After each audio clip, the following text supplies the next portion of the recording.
When I began studying humpback whales almost 50 years ago, there was very little funding for such research. I'd like to thank the Pacific Life Foundation for their unparalleled generosity in supporting the conservation of humpback whales and other marine mammals. Enabling a better future is what Pacific Life does, and their support of a healthy ocean benefits all of us, whales as well as people.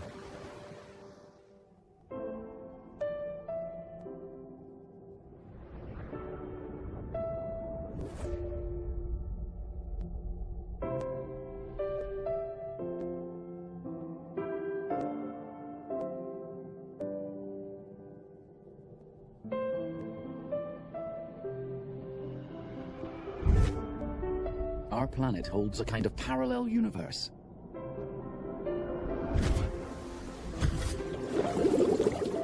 A place of wonder where giants roam free.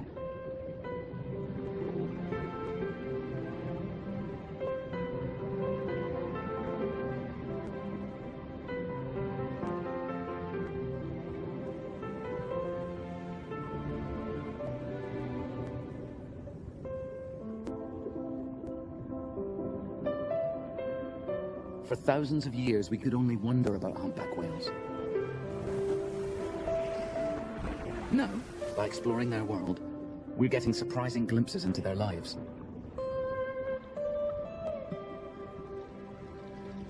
A 40-ton adult appears weightless in its ocean home.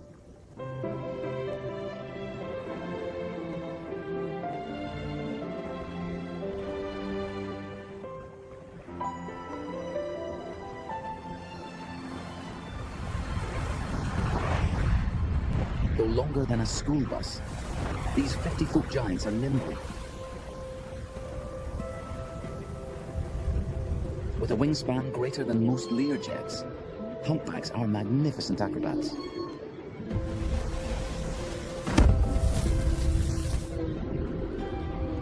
Often seen in shallow waters, these mammals occasionally dive to a depth of 1,000 feet.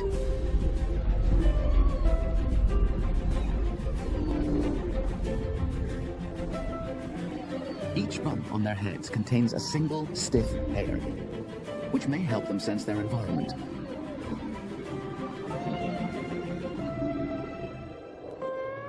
Today we celebrate them, but it wasn't always so. Whales were hunted for hundreds of years and rendered into oil to light our cities. When whalers developed exploding harpoons, these giants had no chance. We nearly wiped humpback whales off the face of the planet. Then, during the Cold War, a US Navy observer recording the hum of Soviet submarines heard something mysterious. The otherworldly calls of humpback whales. Humpbacks string their songs together in a continuous river of sound, the music of the deep.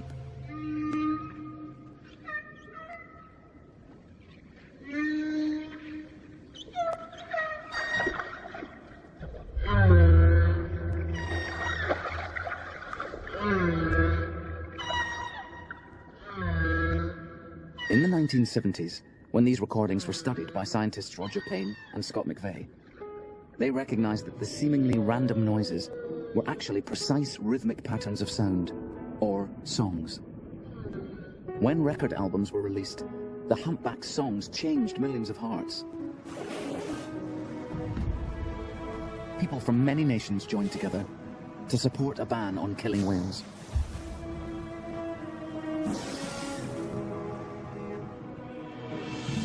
The song of the humpback helped us to begin to understand, finally, that whales are magnificent, complex beings, worthy of protection, worthy of life. This was our turning point.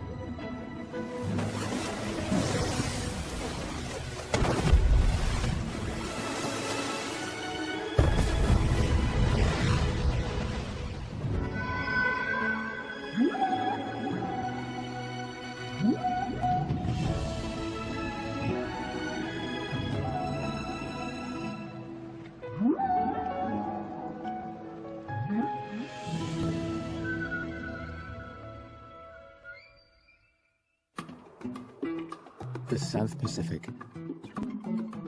The humpback population here was hard hit by whaling.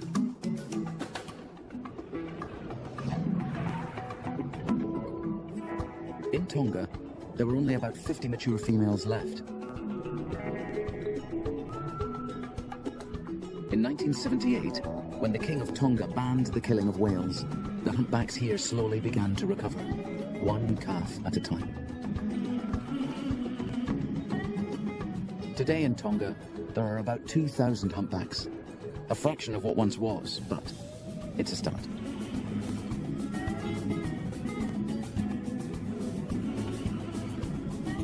The humpback resurgence has now sparked a whale-watching boom here.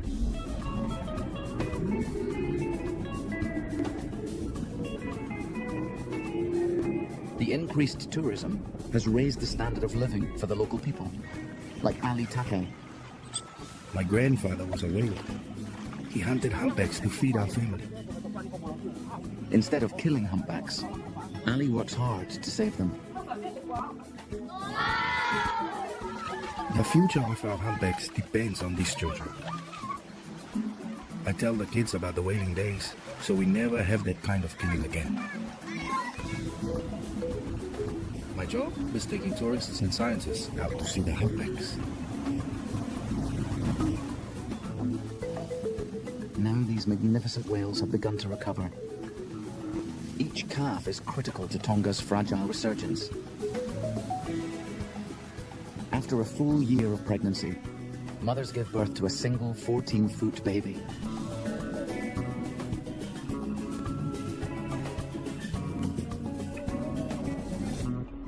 What's it like to be a newborn humpback, floating in a vast blue world, where your only landmark is a mountain of mother?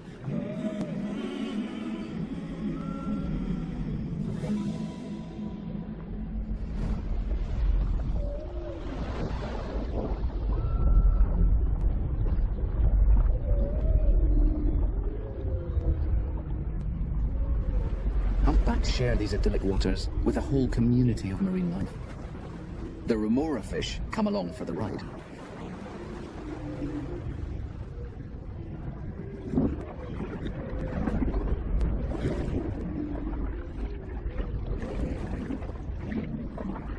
Even when the mother sleeps, the newborns don't stray far from mother's milk.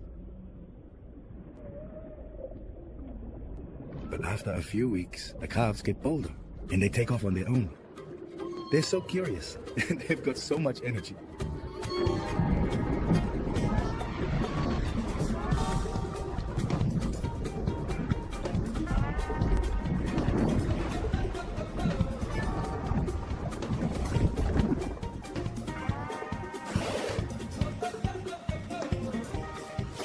These newborns learn by copying their mothers. In their first year, they double in size.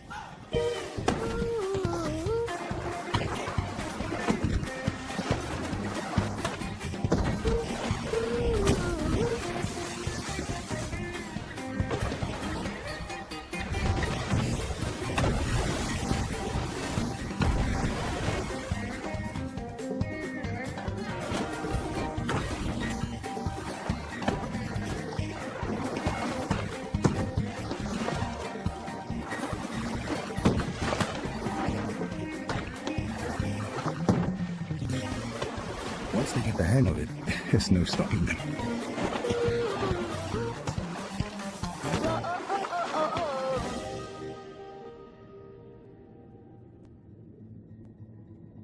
Each calf stays with its mother only about 1 year to learn about the world. How to migrate thousands of miles. What to eat and how to find it. Who to trust and who to fear.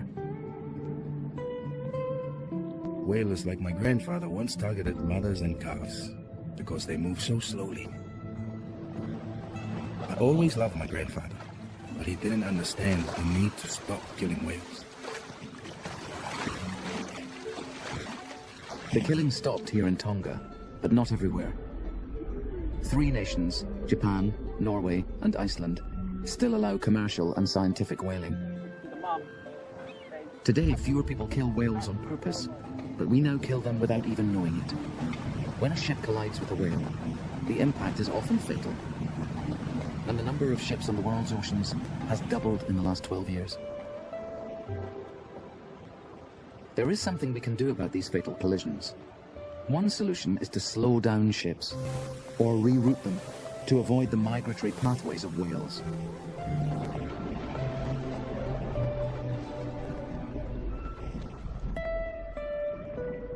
Here in Tonga, mothers go for months with almost nothing to eat. To find food, the humpback whales in Tonga head south, to the frigid, bountiful waters of Antarctica. Many humpbacks in the North Pacific Ocean migrate to Alaska.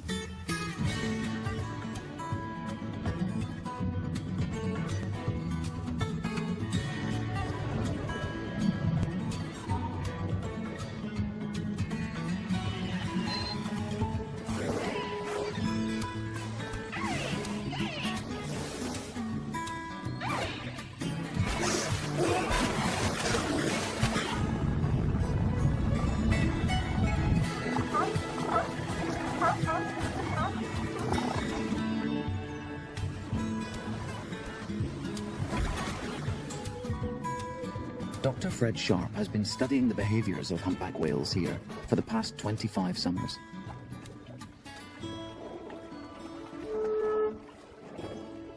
Most of the time, humpback whales in Alaska feed on krill. These small shrimp-like crustaceans thrive here, in waters enriched by upwelling currents and glacial nutrients. The tiny krill might be harder to catch if humpback whales had teeth, but they don't. Instead of teeth, humpback whales have baleen. It's a kind of strainer that hangs from the roof of their mouth.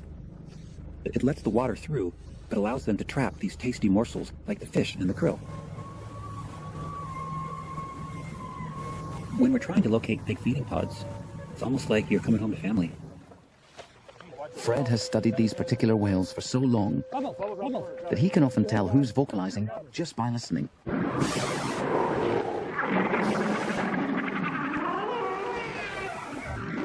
We know who is who because each of these whales has a really distinctive tail fluke. They're kind of like a fingerprint. No two are exactly alike. So I run the prints.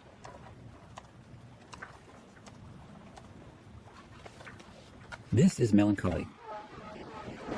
I've really come to know him over the past 20 years, from studying his behaviors and even sketching him. I often see Melancholy with another male, who we call Vulture. Many whales feed individually, but Melancholy and his crew have learned a really cool strategy. They can capture more fish by working together as a team. When we hear the feeding calls and see the whales group together, we know we're in for quite a show. What happens next is one of the most incredible and complex animal behaviors ever observed. It's called group bubble net feeding. The first step is always the synchronized dive.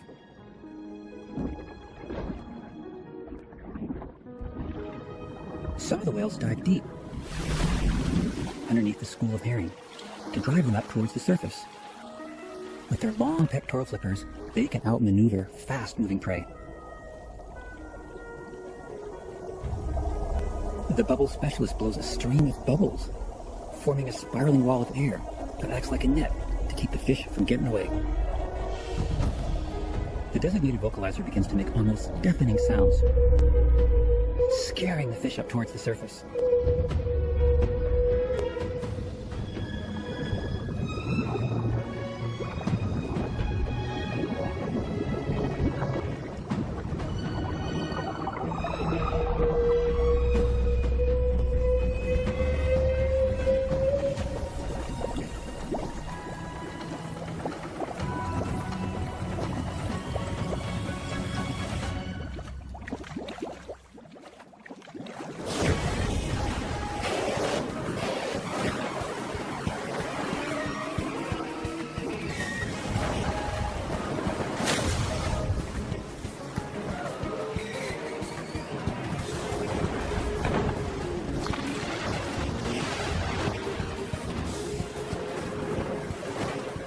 black mouth expands so wide, it could swallow a small car.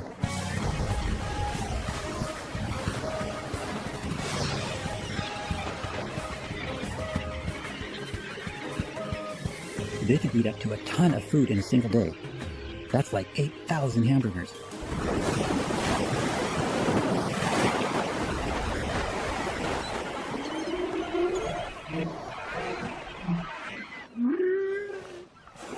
Well, as it starts to get cold up here in the fall, Melancholy, Vulture, and all the other whales begin to leave.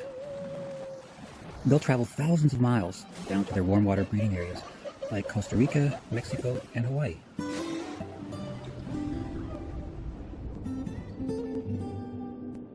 Some humpbacks migrate 5,000 miles one way every year.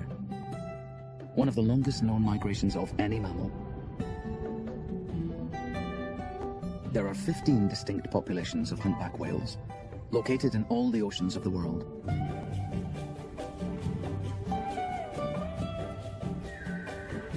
They feed in polar and subpolar regions, and breed and give birth in the tropics.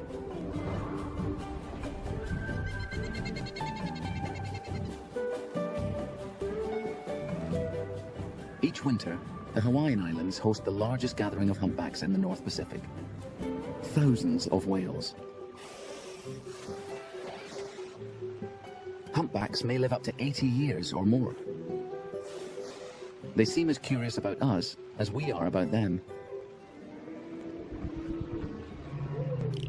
Other whales and dolphins vocalize, but humpbacks make a greater variety of sounds than any other whale, including grunts, groans, thwops, snorts, and barks.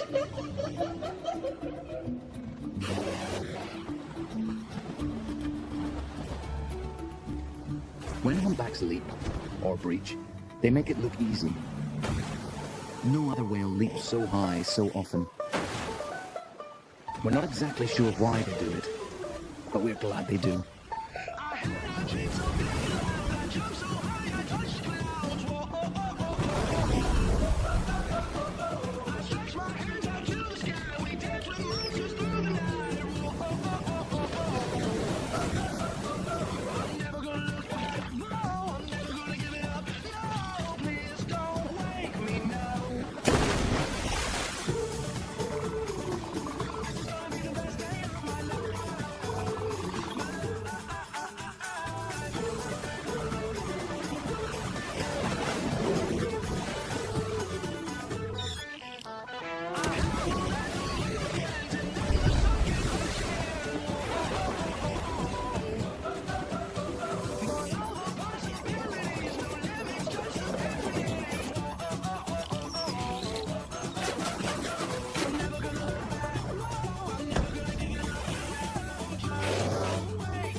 On a quiet morning in Hawaii, you can hear hundreds of humpbacks in their hidden world below, all singing at once.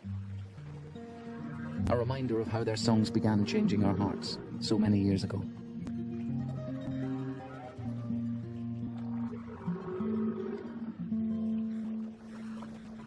Today, Dr. Jim Darling lowers the hydrophone into the water, just as he did decades ago when Roger Payne first invited him here to record humpback whales.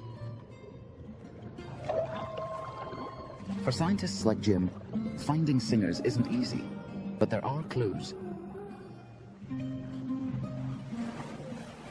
When whales dive, they leave a slick spot in the surface, what researchers call a footprint. Sometimes when Jim looks down through the footprint, he spots a singer.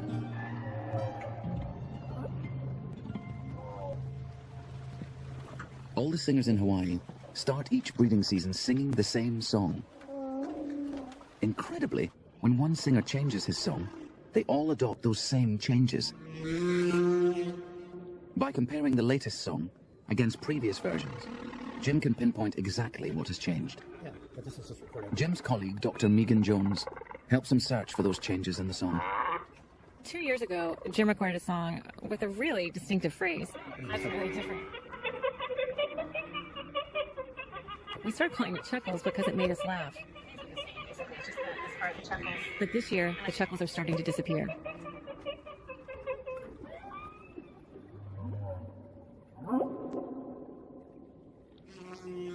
After years of study, scientists were surprised to discover the singers were all males.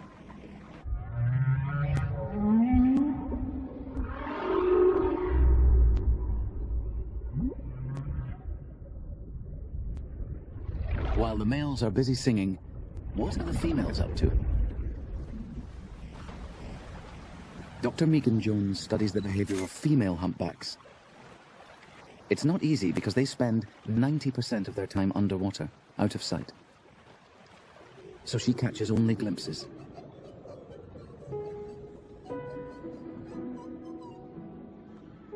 One of the most important questions I'm trying to answer is how females choose their mates.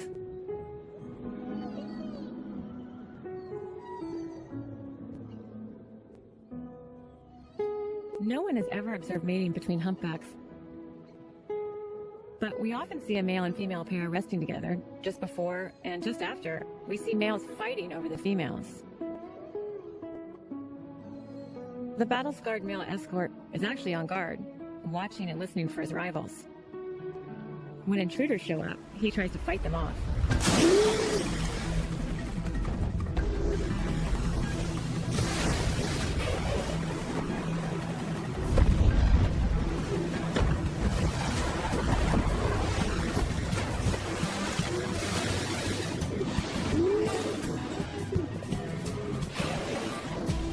20 males pursuing just one female. We think the males are vying for the prime spot closest to the female. The escort will use all kinds of tactics to defend his position.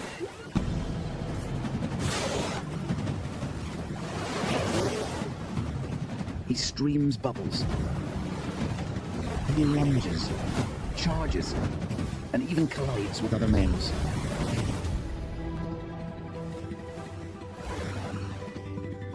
Is the female leading these males? Or is she being chased? We're not sure, but we think she wants to mate as soon as possible so she can return to Alaska and resume eating. For whales, bigger mothers often make better mothers. She needs to be in the best physical condition when she gives birth the following year.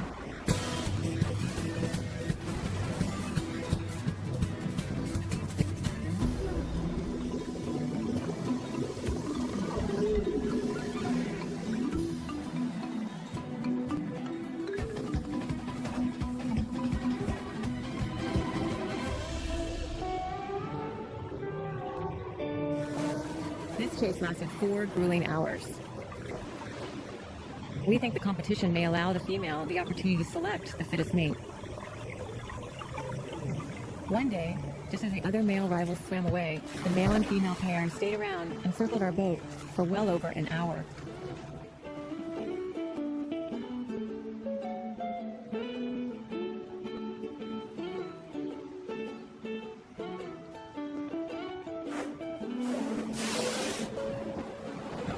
At first, we thought the female was swimming upside down and using the boat to discourage the male.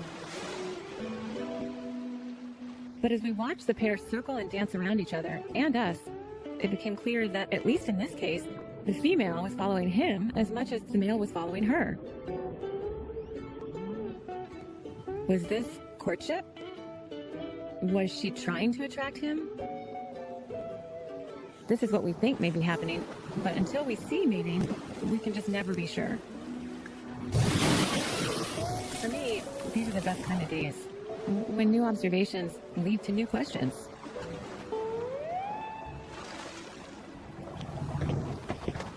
When Megan is out studying whales, she sometimes runs into the real dangers they face, like loose floating debris. Major threat to the animals. More than half of these humpback whales bear scars from being tangled up in ropes and fishing nets. This humpback whale population is growing, but we think worldwide the humpback population may be only 40% of what it was before whaling began. Some of the most serious problems facing whales have no immediate solution.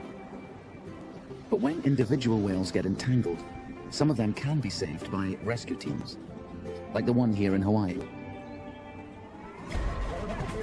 Joe, if you can get underway at 5. GPS, coordinate set. Most rescues start with a phone call from a boater. Reporting entangled whales is one important way to help humpbacks. Looking for your position. The team caught up to the entangled whale in just under an hour.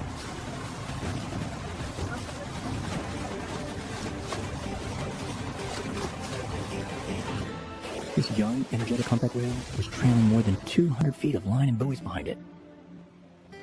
Each entanglement is different, so team leader Ed Lyman has to keep adjusting his strategy. We don't want to lose it. If this young whale is not set free by Ed's team, he could die from infection, starvation, or even drowning. A key tool is their grapple. That's how they hook onto the trailing gear, and then pull themselves close enough to cut the whale free. We attach a transmitter to help track the whale in case we lose it, and buoys to keep it from diving deep. Even with extensive training, it's dangerous for Ed and Joe to get so close to a huge animal under stress. We work entirely from boats. People have been killed jumping in the water to cut whales free. If we hear signs of stress, like a trumpeting blow, we back off.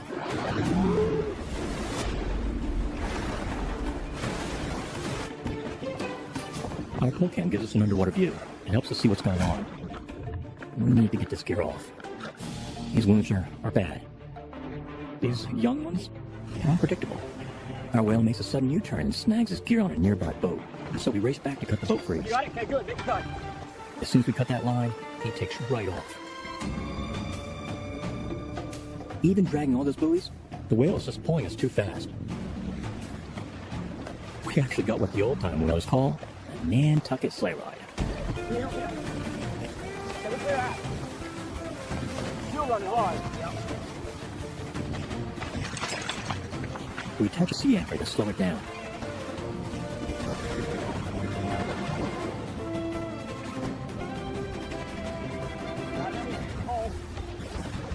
Okay, next out.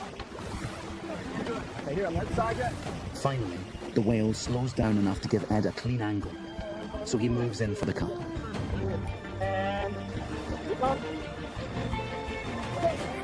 Hold on, we're up again. Okay. Oh, nice, nice.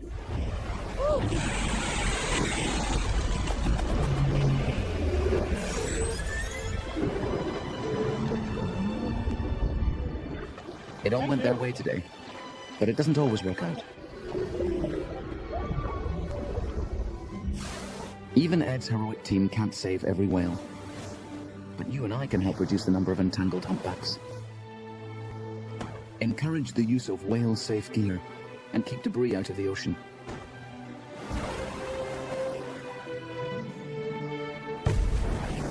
I'm in awe of humpback whales. For centuries, men in boats brought them pain and death. It brings us such joy to flip that around and bring them life instead.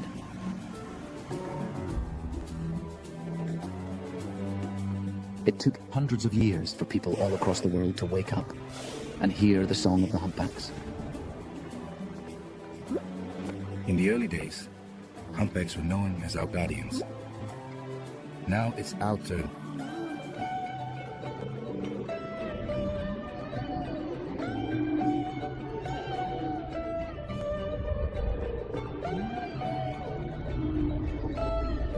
Future generations of scientists have their work cut out for them.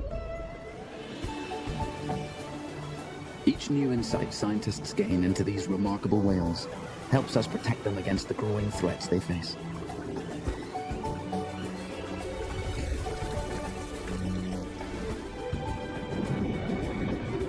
Oceans cover 71% of our planet, and humpbacks roam them all.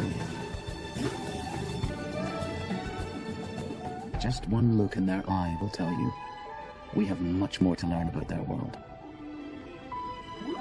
And to think